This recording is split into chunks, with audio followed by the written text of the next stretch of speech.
అనగనగా ఒక అడవి ఉండేది. ఆ అడవిలో ఒక కాకి, ఎలుక, తాబేలు మరియు జింక స్నేహంగా ఉండేవి. ఓ రోజు అడవిలోకి ఒక వేటగాడు వస్తాడు. అప్పుడే చెరువులో నుండి బయటకు వచ్చిన తాబేలు వేటగాడి చేతికి చిక్కింది. వేటగాడు ఆ తాబేలును తన వద్ద ఉన్న సంచిలో వేసుకుంటాడు. ఇదంతా చూసిన కాకి, ఎలుక, జింక ఎలాగైనా తమ మిత్రుడిని కాపాడాలనుకుంటాయి.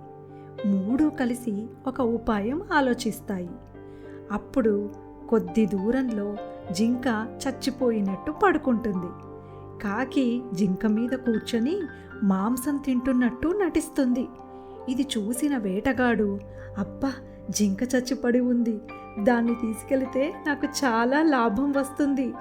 అంత పెద్ద జింక ఉండగా ఇంత చిన్న తాబేలు నాకెందుకు అని అనుకుంటాడు. వెంటనే తన వద్ద ఉన్న తాబేలు సంచిని కింద పడేసి జింక దగ్గరికి బయలుదేరతాడు.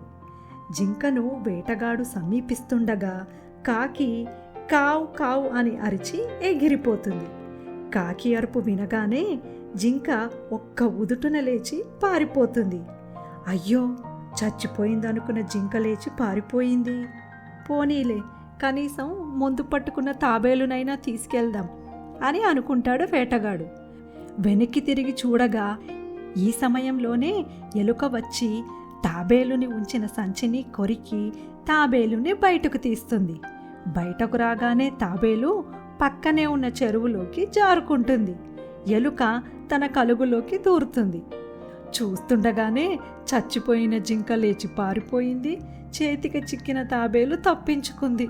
చివరకు నాకు ఏదీ చిక్కలేదు అని ఉసూరుమంటూ వెళ్ళిపోతాడు వేటగాడు. వేటగాడు వెళ్ళిపోయిన తర్వాత తమ మిత్రుడిని కాపాడినందుకు కాకి, ఎలుక, జింక ఎంతో సంతోషిస్తాయి. ఎప్పటికీ కలిసిమెలిసి సంతోషంగా జీవిస్తాయి. అందుకే కలిసి ఉంటే ఎంతటి కష్టాన్నైనా ఎదుర్కోవచ్చు.